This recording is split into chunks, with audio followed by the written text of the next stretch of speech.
here at the Riverboat Discovery.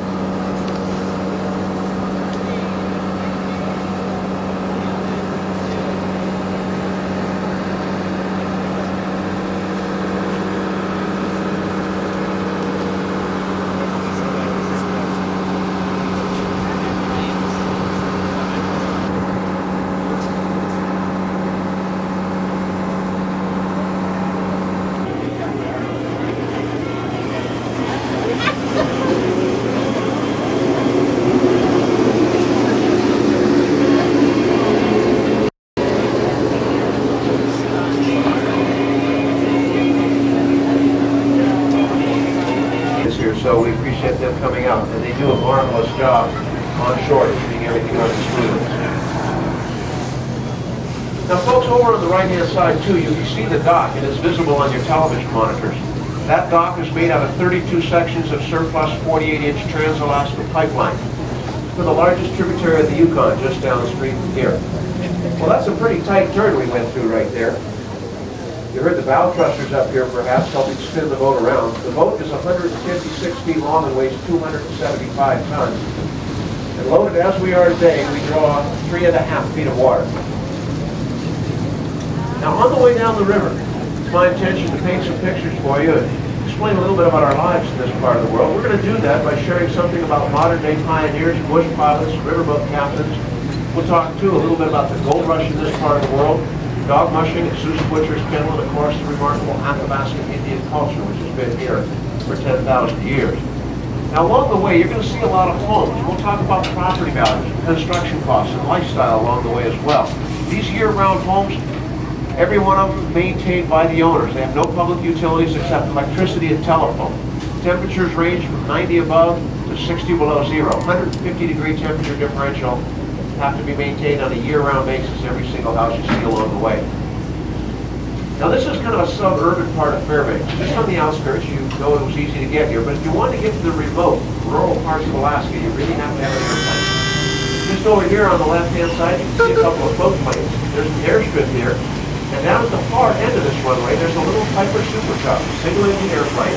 You can do a short field takeoff and landing right next to the boat for your benefit. So you're walking this, moving around a little bit if you want to get a better picture. The airplane itself is a Piper Super Cub, built by the Piper Airplane Company in 1950. It is a stock aircraft, just like it would have been on the showroom floor a half-century ago. The airplane is piloted by Bill Johnson. Bill Johnson is one of the best Swiss pilots in the business. He learned how to fly with his father. Actually, Bill Johnson's probably the most pilot here after World War II. This right over here is runway here on our left-hand side. Now keep an eye on that airplane. He's going to take off next to us, and he'll probably leave the ground before he reaches the gravel portion of this runway off the bow of the boat here. You'll understand how important these airplanes are when you see how maneuverable they are. They are a lifeline for rural Alaska and a link to the remote parts of this state. Here it comes. We've got the clock down the firewall. We've got the takeoff around.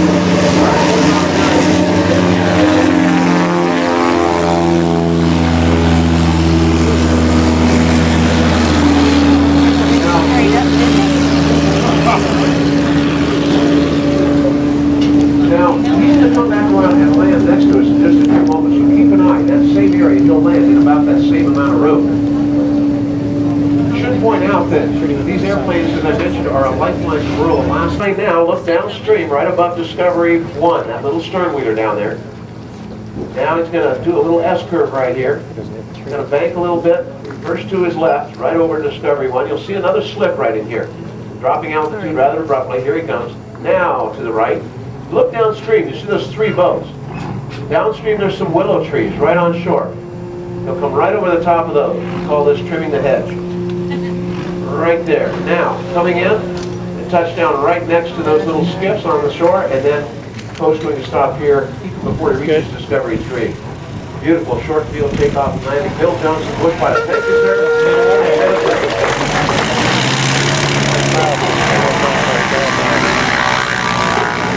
Take a look at the tires on that airplane. Those are 28-inch Tundra tires with about 4 pounds of air pressure in them. They do allow, there you see them right there. Now folks, we're going to pull in right here next to Susan Butcher's home, and you can see we've got the whole kennel laid out here very nicely. But would you join me over here on the left-hand side and help me give a nice Discovery good afternoon greeting to the champion of the Iditarod Trail sled dog race and our neighbor, Susan Butcher. Can I take a picture real quick? Good afternoon. Sure. Well, good afternoon. Welcome back once again. It's nice to see you out there. What's going on at Trail Breaker Kennel? Well, we've got young and old out here with us. These little pups, they're 8 weeks old. And the gray dog back behind there, she's one of the oldest dogs in the kennel, one of our retirees. She's 14 years old, Jessie, and is one of my Iditarod leaders that won with me. And all the dogs that we raise here at the kennel and that race with us retire with us. And they are very important, not just as being old friends of ours that help us keep the couch warm, but they are actually ones that help us train these younger guys.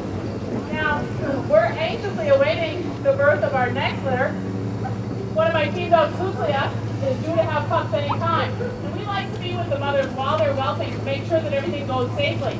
But most importantly, to be able to start to bond with them. And although their eyes are shut for the first 10 days of their life, they have a very good sense of smell. And so we like to pick up each puppy individually right at birth and blow across their noses. And they start to get a sense of us right from the beginning. And this bonding, of course, continues throughout their entire life. Sorry. I just wanted to take a picture. But it obstacles, saves them on the other side. And most importantly, if it's too much for them, then we're there to lift them over it. And this way, they can start to understand that we'll be there for them at every stage of their life. And it's most important, when they start running in harness and racing with us, they can understand we'll never ask them to go any farther or faster than they're capable of. Well, now, Susan, on these puppy walks, they're sort of at the toddler stage, but they start to outrun you pretty fast. At what point do you then do something else with them? Well, what we like to do is at about 5 months of age, we like to put them in harness for the first time. And that's a pretty exciting day for us. We'll take one adult leader out the front and 4 to 6 puppies behind. And so that these guys can pull. And within just a minute or two, they start to look like a small adult team of dogs. So we actually have a saying here at the kennel that it only takes us 2 minutes to teach them to go, but about 2 years to teach them to whoa. Sort of like a teenager with a driver's license. I see a lot of activity out here. Right. These guys here are, the oldest one is the black and white one. He's 12 months of age. And then some of them are as young as 7 months, but they've all been harness broke. And Sosa, the big one, and the big blonde female are both doing excellent in lead already. Well, now, as you watch these guys and start making those kind of estimations, can you really pick out a lead dog at an early age? Well, we can. I mean, we're always even looking at the pups as young as 8 weeks, but we've actually learned that it just takes years of patience of bringing each puppy around to their full potential before we can actually find out which ones are going to be the great sled dogs. And I can probably best describe that to you in the story of a dog that I had born here almost 20 years ago. But when he was a puppy, he didn't look like he was going to be a very good sled dog. He had a poor hair coat and no confidence.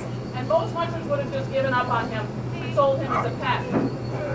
But I saw a special spark in him, and it was a challenge that I couldn't resist to try and make him into a champion sled dog. So I worked very hard to bring him around through special nutrition and training. But mostly I concentrated on his lack of confidence, and I gave him a strong name, Granite. And he soon learned to draw from my strength and confidence. And we became a very powerful team, and all the extra work paid off because he eventually led me to victory in the 1986 and 87 Iditarods, both of them in record time, along with countless other races between 300 and 500 miles in length. But Granite's story goes on from there because while we were training for what we had hoped would be his 3rd consecutive victory, he became very seriously ill.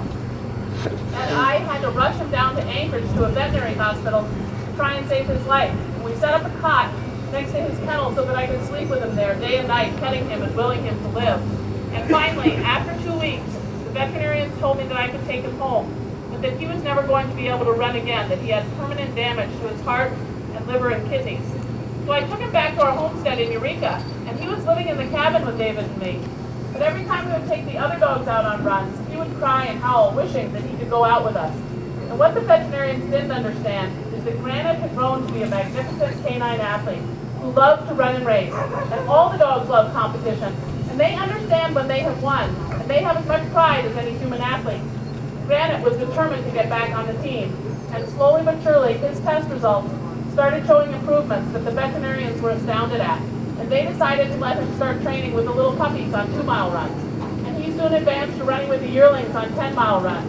And finally, by January, he was once again running with the main team, and the veterinarians okayed him for a 200-mile race. And he towed that young team to a record-setting victory. And then 1.5 months later, he went on to do the impossible. He led me to victory in the Iditarod, and he did it by pulling me through a blinding snowstorm that stopped all of my competitors. So we finished 14 hours in front of the second-place musher who couldn't make it through the storm. And that made Granite the only lead dog to ever win 3 consecutive Iditarods. Wow, how about that for a comeback? Well, it was about 3 years ago now that Granite passed. Congratulations on the new arrival, what, 11 days old now? And let's see if I got this right now. Shoshana Tori Sky Butcher Monson. The name longer than the baby itself. Congratulations again. Thank you once again. I did run Susan Butcher. Well, what a treat, folks. You don't walk down the main street of anywhere in the USA and find a great athlete willing to share a little bit of their lives and a little bit of their happiness with you right here on the banks of the river. Now, once again, you will see the dogs pulling a sled downriver. Let me point out a couple of things. This training device is a modified horse walker. Up our first, that was the bigger building on the shore. And then back in the woods, that beautiful home became occupied. The dogs that run down the village will tell you more about our visit. If you take a look at this clearing coming up on the right-hand side, you can see a fence in the back and some heavy timber in the far left-hand corner. And you'll look through that fence or in that corner over there in a moment, you'll probably see the reindeer coming right out to shore.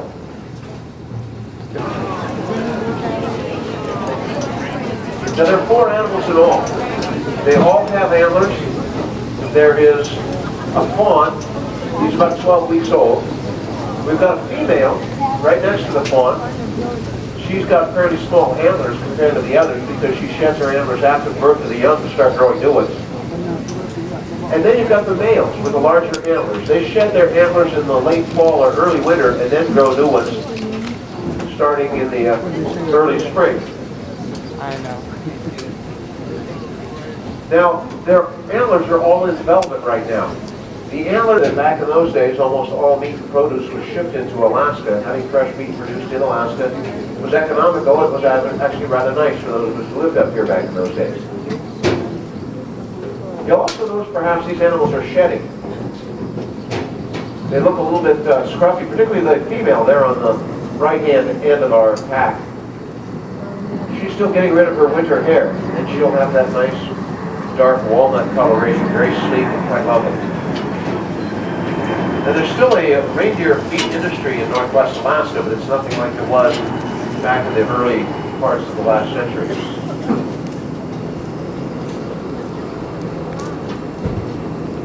There are several subspecies of reindeer and caribou. One is the barren ground caribou, common to the north slope of Alaska, where there are very few trees and the animals feed mostly on lichens, grasses, and mosses. You'll notice that they're shaking a little bit. They're trying to just get the little bugs to stay away, and even when there's no bugs around, they seem to like to do that. That's just something that they do as a natural, almost a habit, to keep their cells clear of the insects that fly about.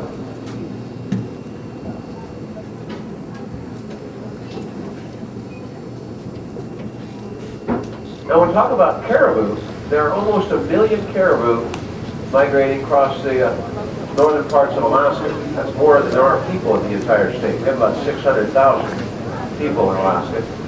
Now, they're headed back to the corral, and you'll get to see them again when we go ashore at the Chena Indian Village. So more picture opportunities in the tributary area of the village when we get down onto the Tanana River. In fact, hydrologists were curious. They did a study. They figured that about 100,000 tons of silt a day go by this point right here. Now, I want to look upstream a little bit. Want to see the Alaska Range? We see 2 mountain peaks that look almost identical. That is Mount Deborah and Mount Hess. Mount Deborah on the right, Hess on the left. Now, there's another peak just coming into view. The top of it has a... Tanana River rises in the Alaska Range up near the Canadian border and flows about 700 miles across Alaska to reach the Yukon River, about the center of the state. And then the Yukon flows another 1,000 miles to the Bering Sea. Actually, wouldn't keep any salmon we caught. We're not a commercial operator. We operate that fish wheel under an educational permit with the state of Alaska. But we will stop at this fish wheel on the way upstream. And we'll be right next to fish camp when Dixie Alexander comes down, and she'll show us how they dress out the salmon, and we'll talk a little bit about life in fish camp.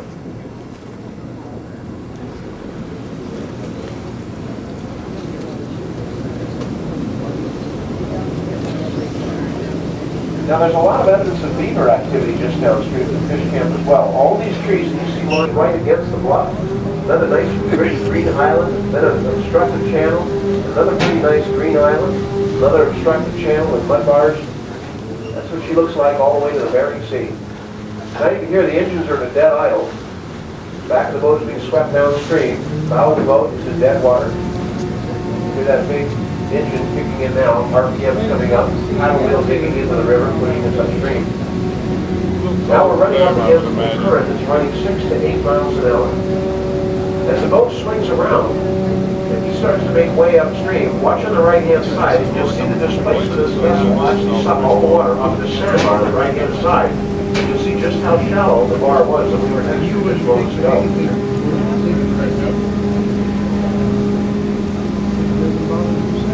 There's your ripple line, it's very obvious. You can plug away to deep water right across there. But if you put the bow of this boat right up close to that to jump to shore, without touching it, he effected that turn. That's a maneuver which takes literally hundreds of repetitions to perfect, and the captain does it perfectly. In fact, that's such an important maneuver that we come down here 3 times a day to practice it. Second practice of the day. The fire and the wall fence. But it's really exciting for the whole family to be able to spend all summer outside, especially after being inside most of the winter. I know smokehouse is much like this one back here, but larger. To catch the salmon. Is this then a good time for you to learn a lot of the traditional skills for survival out in the wilderness? Oh, I think this is an excellent time for the whole family to learn many different kinds of skills. But me and all my sisters, after all the chores were done around camp and the salmon was put up in a smokehouse, we would learn how to tan moose hide, caribou hide. We also learned how to do beadwork, porcupine quill work, and lots of skin sewing for winter clothing. And all these skills we would learn from my mother and also my grandmother. But this was also a good time for my brothers too. They learned how to build fish wheels like this one here, which they still do today, and to make snowshoes and dog sleds, and I learned these skills from my father. That was the main purpose we went to fish camp, because in the winter months my father went trapping, and he always checked his trap line with dog team. When we're catching that much salmon, everybody in camp stays busy. Well, speaking of busy folks, you can see the dried salmon on the rack over there. Here's a salmon caught in a fish wheel near here. And Dixie, can you tell us a little bit about that one? This here's the chum salmon. We also have a nickname for these guys. We call them the dog salmon, and the only reason we call the chums the dog salmon is because they run twice in one season. Therefore, we can catch a lot more of the chum salmon, more so than the kings and the silvers. So it makes sense for us to use these for the dogs. These got 8 dogs in the team pushing nice and sliding, smoothly over the gravel on the mile water, sliding around the bend.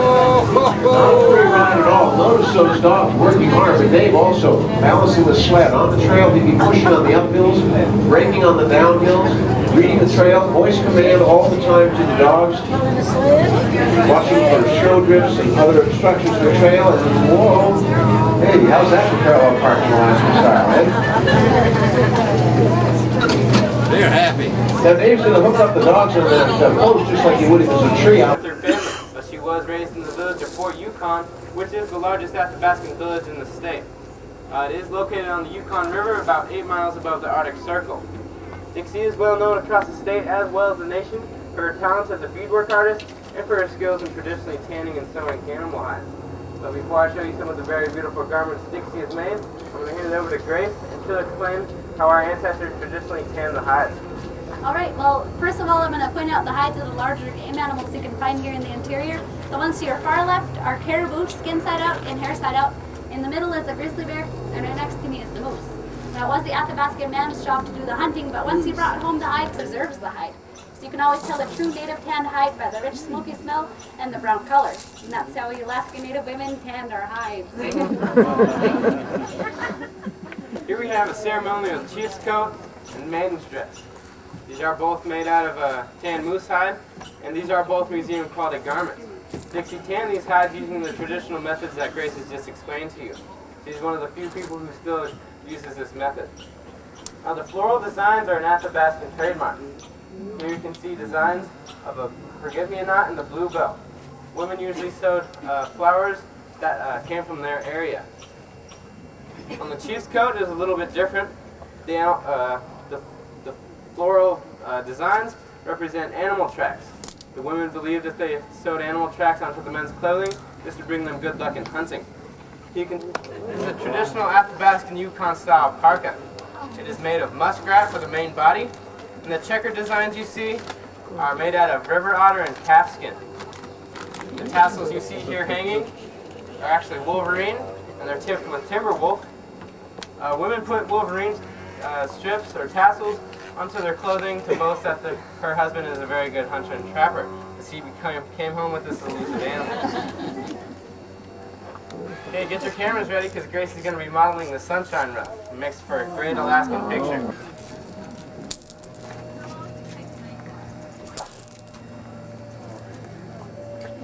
Thank you, Grace.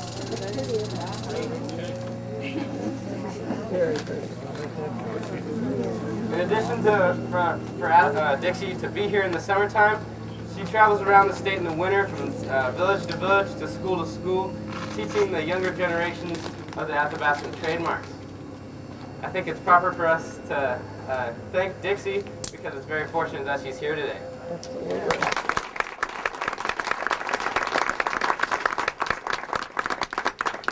Okay, I do believe we have a couple minutes for any questions you might have. The question that takes the longest in sewing these garments. That one took me 7.5 months working on it every day, some days 6 to 7 hours a day. It is all sewn together by hand. All the furs, I have 6 brothers that still are up on the Yukon River, so they go trapping in the wintertime. So most of my hides come from on the Yukon River. That was between 100 and 150 years ago when we first had contact with white people. Okay, I believe we have time for one more. The little girl in front. Little girl.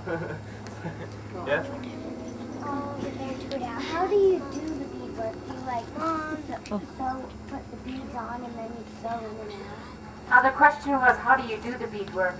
The type of beadwork that we do on moose skin is pretty much similar to a couching technique. I'll string the beads according to my design with one needle, come along with a second needle, and couch every 2, every 3 down.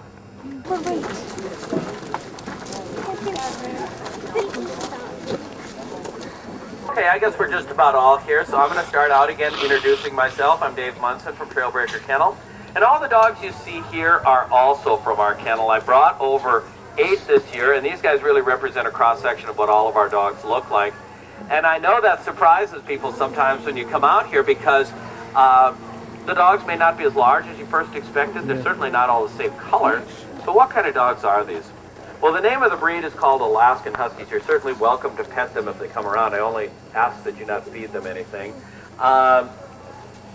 They're called Alaskan Huskies, and Alaskan Huskies are a working sled dog. But in the north, we have several different varieties of working sled dogs. Very large ones, Malamutes, for example, are used for hauling heavy loads short distances. But the Alaska Husky is used for traveling long distances, hauling passengers, mail, going on hunting trips. So it's by far the most common dog in Alaska, and to do that, it needs the body of a marathon runner, smaller, with a lot of stamina and endurance. And you can see they're quite friendly too. I was going to tell you, the relationship flourished, and the results, the beneficial results of this long relationship I see every day. Now the first benefit is a long and healthy life. The dogs live 14 to 18 years quite easily. In this group here, I have everything from a 2-year-old right there to a 12-year-old. Where the heck is she? 12-year-old is my leader. She's over there getting a little scratch, a little massage therapy. And a 12-year-old dog is actually 84 in human terms, and as you could see, she was leading the team, and we were really flying. Now, the second thing is the dogs had to adapt, as they lived up here in the north, to an increasingly harsh environment. And now, I guess we're most famous for how cold it gets. 70 below. I've seen it 70 below where I've lived here in Alaska. But in the summer, I've also seen it almost 100 above. So the dogs deal with both the heat and the cold. And they do it primarily by having 2 layers of fur. Now the outer layer, if you're petting these dogs, is the coarse guard hairs. It stays in right on over the top of her harness. The tab will hold it in place. The tug on her harness sticks out the back. That way she can still be proudly leading our team through that windstorm, protected on her sides by this beautiful red jacket.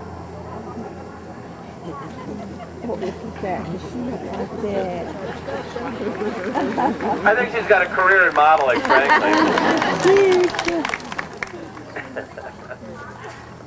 Now, the next thing that happened is these dogs adapted to the work they do, which of course is running. They have to have tough feet to do that. They do have thick pads with heavy calluses to protect them during the 2,000 to 3,000 miles each dog runs every winter. But again, there's conditions where I give these dogs' feet extra care. One is run over 30,000 miles. So she has great feet. But I always give these feet extra care whenever I can by slipping on a booty. Now, she has her bright red Nike on. She's all set to go to the races. And now the last thing I want to share is how does this trust and be trusted relationship that Susan told you about when you visited our home, how does that work out on the trail? Well, these guys, rely on us every day for things like care, nutrition, and guidance in the way we've trained them, but we also... About that time, prospectors began to arrive into the interior by sternwheeler steamboats, and they were followed by many missionaries, traders, and trappers. And all of these people, in their ways, brought many changes to the traditional Athabascan lifestyle. And merchants began to build trading posts up and down the riverways, and they stocked them with food, clothing, utensils, tools, and guns. My Athabascan ancestors began to trade their furs for a whole new way of life. And two of the tools that they traded for were the saw and the axe, and these were metal tools that they'd never seen before. And they used them to build permanent structures like the one you see behind me here, and they gave up their nomadic lifestyle to become village people and trappers. Now these cabins are like ones still found all across Alaskan villages today, except for today we probably have electricity, running water, phone lines, possibly email. But This structure that I'm sitting on is called a cache. Cache is the French word for storage, and that's exactly what this is used for. It is a storage shed that is built on stilts to keep the contents inside, off the damp ground, out of the winter snow, and of course away from animals. Tin cans at the top of the poles were wrapped around to keep small climbing rodents from climbing and getting inside. Here on the front of the cache, you can see some of the small fur-bearing animals that we can find here in the interior of Alaska. This first one I'm going to show you is that of a medium-sized timber wolf. Wolves can't get much larger than this, and the wolf fur was mainly used for the ruff that we did see back at Dixie's.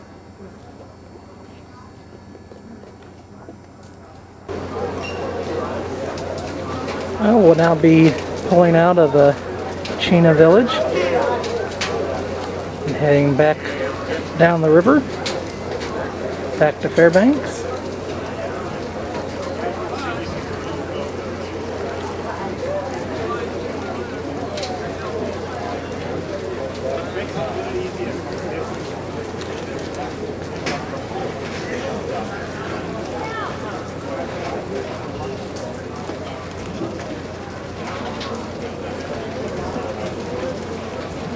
This would be our tour moderator, the person you hear on the speaker. Nice meeting you.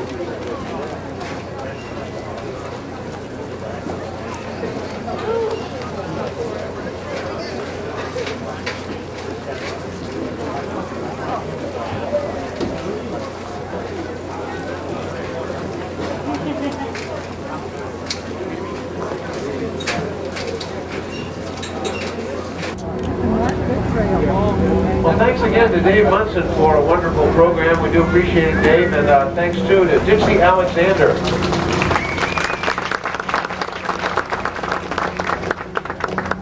Thanks for programs for both of you. We do appreciate it. Dixie, thanks for the salmon work down at fish camp. We do appreciate that as well. I think your guys probably mentioned that all of that work Dixie had modeled and shown back there was her original work from the raw animal hides right out to the finished product, just as if you were weaving your own fabric to build your own garments. She starts with the raw animal hides, tans them, carefully works them, and then designs and builds every single garment. She does have work on view at the Smithsonian Institution. If you get to the Museum of Natural History there, it's a permanent display. Very beautiful cheese jacket. Well, thanks again, you guys. We'll see you next time. Dixie Alexander, Dave Munson, we are on our way. Over here on the left-hand side, you'll see quite a pile of firewood. We point that out to folks because we mentioned on the Chena River that the old steamboats used to burn a cord of wood an hour, and now there's a 2-hour fuel supply right there. The old steamboats really went through that firewood. That would barely get us home from here probably by the time we got everything fired up properly.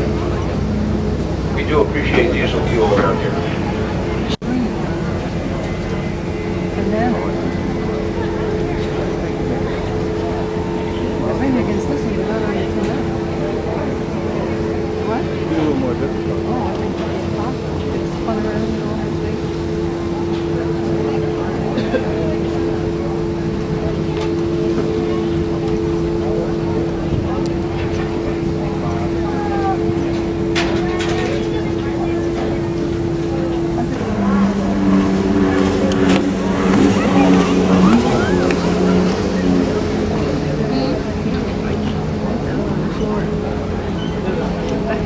Essentially in the water.